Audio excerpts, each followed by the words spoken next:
Hello students, good morning. Home science class 11 chapter है आपका 20। इसमें हम पढ़ रहे हैं आज विष अर्थ एवं प्रकार। विष का क्या अर्थ है और विष कितने प्रकार के होते हैं उनके बारे में आज हम पढ़ेंगे। जो आपका चैप्टर है, आपका चैप्टर इतना कंप्लीट हो चुका है, घरेलू देशज औषधियाँ। ठीक है, ये आपका चैप्टर जो है, इधर का ये पोर्शन पूरा कंप्लीट हो चुका है। अब आप पढ़ेंगे सामान्य विषयों के प्रतिकारक पदार्थ। ठीक है, ये कंप्लीट हो चुका है। सामान्य जो घरेलू देशज औषधियाँ होती हैं उनके बारे में आपको पढ़ाया जा चुका है। अब हम नेक्स्ट पढ़ेंगे सामान्य विषयों के जो घरेलू किसी तरीके से, जैसे कि मुख के द्वारा कुछ खा लेने से उल्टा सीधा तो पॉइजनिंग हो जाती है बॉडी में, और कुछ ऐसा होता है कुछ जीव कीटाणु, ठीक है, जीव जंतु ऐसे होते हैं जो हम लोग को काट लेते हैं, उनके द्वारा भी हमारे शरीर में विष उत्पन्न हो जाता है। ठीक है, तो अब हम उन्हीं के बारे में पढ़ेंगे कि किस तरीके से हमारे शरीर में विष आ जाता है। तो यह कितने भागों में बांटा गया है, क्योंकि इसका अर्थ आपको बता दिया गया कि विष किस तरीके से हमारे शरीर में आ जाता है। ठीक है, अब हम देखेंगे कि ये जो विष है वह कितने प्रकार का होता है। तो विष जो है वह 4 वर्गों में विभाजित किया गया है। कितने वर्गों में विभाजित किया गया है? ये 4 वर्गों में विभाजित किया गया है। तो सबसे पहला वाला हम पढ़ेंगे। पहला पॉइंट है, आपको बारी बारी से एक एक पॉइंट बताए जाएंगे। ये आपका पहला पॉइंट है, ठीक है, कि जलन उत्पन्न करने वाले विष। जो आपका पहला पॉइंट है, 4 भागों में जो विभाजित किया जाता है, उसमें पहला आपका है कि जलन उत्पन्न करने वाले विष जो शरीर में पहुंचते ही हमारे शरीर में जलन उत्पन्न करते हैं। वह कौन कौन से विष होते हैं?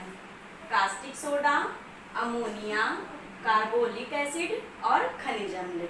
ये जो एसिड हैं, ये सोडा जो है, ये अमोनिया है, जो एसिड है, ये अम्ल है, ये क्या करते हैं? ये जब हमारे शरीर में किसी भी तरीके से पहुंच जाते हैं, ये विष, तो हमारे शरीर में ये क्या पैदा कर देते हैं?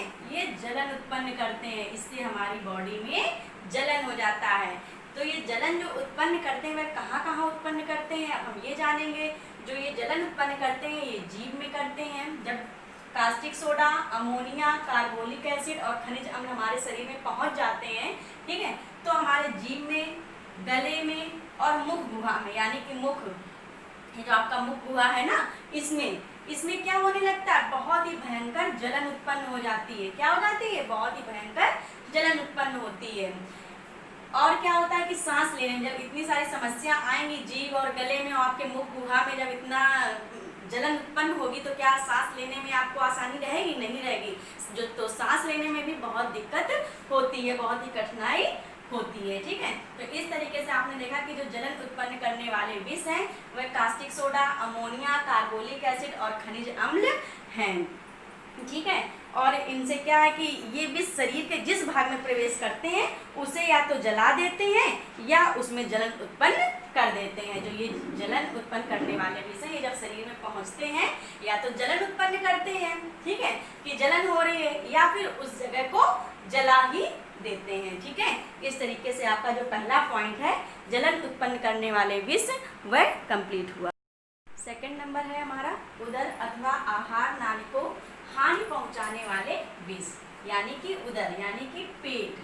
ठीक है, पेट में जो विष पहुंच जाते हैं, ठीक है, और जो आहार नाल में पहुंच जाते हैं तो उससे हमें कौन कौन सी तकलीफें होती हैं, किससे गुजरना पड़ता है, उनके बारे में हम आपको बताएंगे। और ये कौन से विष होते हैं जो उदर और आहार नाल में पहुंचकर हमें नुकसान पहुंचाते हैं। जैसा कि आप ये देख रहे हैं कि उदर अथवा आहार नाल को हानि पहुंचाने वाले विष कौन कौन से हैं?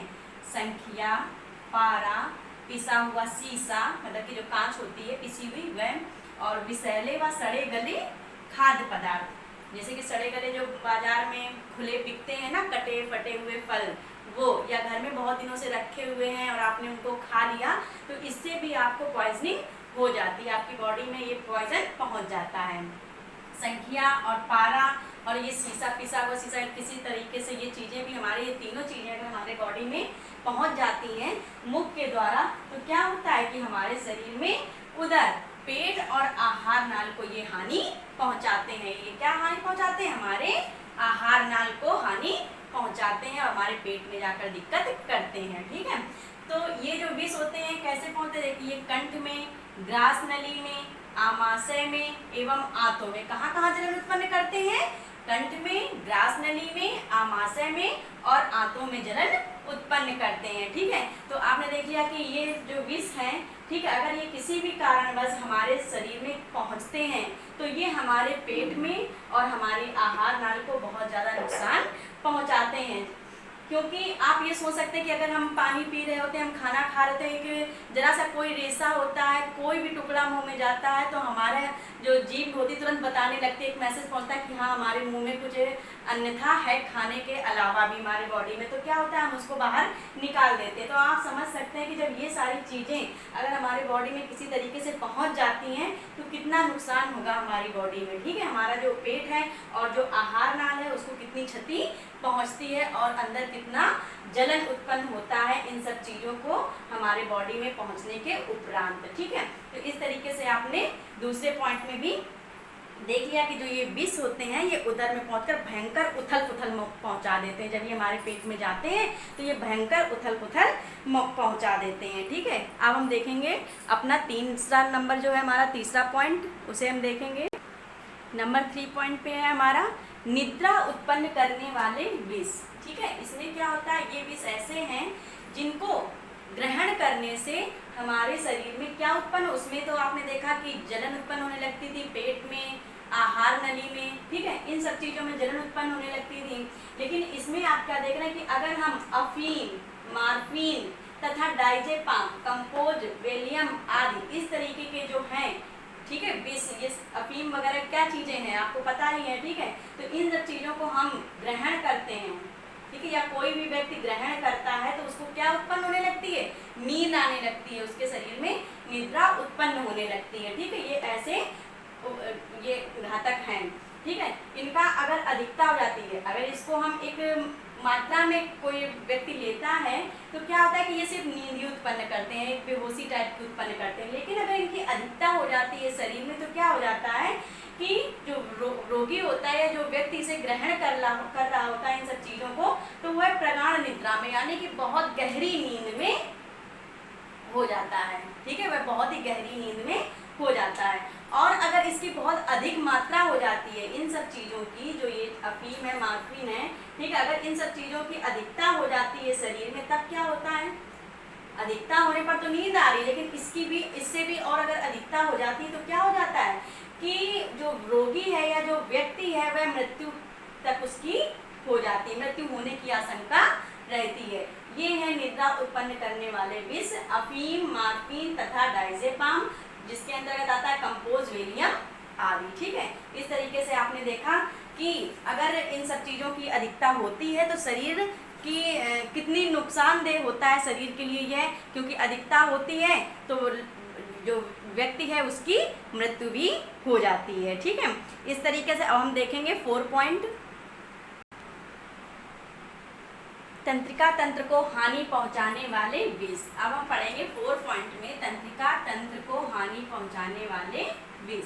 ये विष कहाँ से प्राप्त होते हैं, कैसे हमारी बॉडी में किस चीज़ के द्वारा जा सकते हैं, तो वह है भांग, धतूरा, क्लोरोफॉर्म व मदिरा, यानी कि जो ल्यूकर होता है, ठीक है, मदिरा, शराब जिसे बोलते हैं। ठीक है, ये चीज़ें, तो इसको आप देखते हैं, अधिकतर देखा होगा टीवी फिल्मों में भी आपने देखा होगा या इसके बारे में पढ़ा है, तो इसमें आपने देखा कि क्लोरोफॉर्म को एक कपड़े में अगर डाल के किसी व्यक्ति को सुंघा दिया जाता है वह कपड़ा, तो वह बेहोश हो जाता है। ठीक है, इतना ये मतलब विष इसके अंदर होता है। तो ये जो भांग है, धतूरा है, क्लोरोफॉर्म है, ये मदिरा है। ठीक है, अगर इनका बॉडी में प्रवेश होता है तो क्या होता है, उस रोगी के अंदर क्या उत्पन्न होने लगती हैं चीज़ें, वह है स्नायु मंडल व विभिन्न नाड़ियों पर प्रभाव। ठीक है, स्नायु मंडल जैसे ही बॉडी में जाता है तो स्नायु मंडल पर अटैक करता है और हमारी विभिन्न जो नाड़ियां हैं शरीर में, ठीक है, तो उन पर बहुत गहरा प्रभाव पड़ता है। जिससे क्या होता है, जब ये सारी प्रभाव पड़ते हैं स्नायु मंडल पे भी पड़ेगा और विभिन्न नाड़ियों पर जब फर्क पड़ता है, प्रभाव पड़ता है, तो क्या होता है, जो आंखों की पुतलियां होती हैं ये क्या होती हैं, ये फैल जाती हैं। ठीक है, जो आंखों की पुतलियां होती हैं वह फैलने लगती है। इससे आप अगर इस तरीके का विष शरीर में पहुंचा है तो आप इन सब चीज़ों से पता लगा सकते हैं। मस्तिष्क क्या होता है कि चेतना शून्य हो जाता है। जो हमारा दिमाग होता है, व्यक्ति का दिमाग होता है, वह क्या होता है कि वह शून्य हो जाता है। चेतना मतलब कि अपने होशो हवास में नहीं रहता है, वह शून्य हो जाता है। चेतना यानी कि जो होश में रहता है वह शून्य हो जाता है। इस तरीके से आपने देखा कि जो तंत्रिका तंत्र है उसको हानि पहुंचाने वाले विष हैं भांग, धतूरा, क्लोरोफॉर्म व मदिरा। ठीक है, इनको ग्रहण करने से रोगी को कितनी परेशानियां होती हैं, यहाँ तक कि वह चेतना से शून्य हो जाता है। ठीक है, इन सब चीज़ों के बारे में आपने, इन जो विष हैं, जो सामान्य विष हैं, इनके बारे में आपने जाना। अब आप कैसे जानेंगे कि किसी व्यक्ति को विष दिया गया है? ठीक है, कैसे आप जान पाएंगे कि किसी भी व्यक्ति को जो विष दिया गया है वह कौन सा दिया गया है? आप किस तरीके से पता लगाएंगे, उसके बारे में मैं कुछ पॉइंट्स आपको बता रही हूँ, उसे आपको ध्यान से सुनना है। ठीक है, तो कैसे आप जान पाएंगे? तो ऐसा होता है कि जैसे जहाँ घटना घटी हो, ठीक है, वहाँ का निरीक्षण करना चाहिए। जैसे जहाँ भी कोई व्यक्ति विष वाला आपको मिल जाता है, कोई रोगी मिल जाता है, ठीक है, तो आप वहाँ का पहले निरीक्षण करें कि वहाँ पर आसपास कौन सी चीज़ें दिख रही हैं आपको। हो सकता है वहाँ पर कांच टूटी हुई पड़ी मिल जाए। ठीक है, इस तरीके की आप अगर देखेंगे तो आपको ये सारी चीज़ें पता चल जाएंगी कि रोगी ने, उस व्यक्ति ने किस तरीके का उसके शरीर में जहर है। और क्या होता है कि अगर आप उसका मुंह सूंघते हैं, ठीक है, उसके मुंह सूंघने से भी उसके दुर्गंध से पता लगाया जा सकता है कि इसने, हो सकता है अफीम ली है, ठीक है, हो सकता है इसने धतूरा खाया है, या हो सकता है इसने मदिरा पी है। तो मुंह की दुर्गंध से भी पता लगाया जा सकता है कि इसने कौन सा जो विष है पान किया है। ठीक है, और होता है जैसे कि इससे पहचान सकते हैं, अगर जैसे धतूरा लिया होता है, जैसे कि अभी मैंने बताया धतूरा अगर कोई व्यक्ति ले लेता है विष में, तो क्या होता है कि उसकी जो पुतलियां होती हैं वह फैल जाती हैं। धतूरे में क्या होता है कि पुतलियां फैल जाती हैं। लेकिन अगर वहीं अफीम ले लेता है तो क्या हो जाता है, अफीम में पुतलियां जो होती हैं वह सिकुड़ जाती हैं। ठीक है, अफीम में सिकुड़ जाती हैं और धतूरे में पुतलियां जो होती हैं वह फैल जाती हैं। ठीक है, फिर इस तरीके से देख सकते हैं कि नींद या बेहोशी को देखकर भी इसके बारे में पहचान लगाया जा सकता है कि इसको नींद कितनी आ रही है या बेहोशी कितनी है। जैसे अभी आपको पढ़ाया ना उस पॉइंट्स में कि निद्रा वाले कैसे होते हैं, बेहोशी वाले कैसे होते हैं। ठीक है, तो उनसे भी आप इनके बारे में, विष के बारे में पता लगा सकते हैं। फिर यदि और अगर पहचानना है तो उनको उल्टियां करा सकते हैं, उस व्यक्ति को उल्टियां कराकर भी देखा जा सकता है कि इसके अंदर कौन सा विष है। अगर उल्टियां होती हैं तो उसकी जांच करके पता लगाया जा सकता है कि उसने कौन सा विष ग्रहण किया है। ठीक है, तो इस तरीके से आपने देखा कि अगर कोई व्यक्ति है जो विष ग्रहण कर लेता है तो हम उसकी पहचान किस तरीके से कर सकते हैं। ठीक है, और ये है कि शरीर में किस स्थान पर किस प्रकार का कष्ट है, ये भी हमें देखना है। अगर हम उस व्यक्ति को देख रहे हैं कि वो जो व्यक्ति है उसके शरीर, उसके अंग में किस जगह कष्ट हो रहा है, आहार नाल में हो रहा है, उदर में हो रहा है, या किसी अन्य जगह पर हो रहा है, जीभ में हो रहा है, गले में हो रहा है, किस जगह पर हो रहा है, क्योंकि आपने ये सारे पॉइंट्स रीड कर लिए। ठीक है, तो इससे आपको एक सामान्य ज्ञान तो हो ही गया है।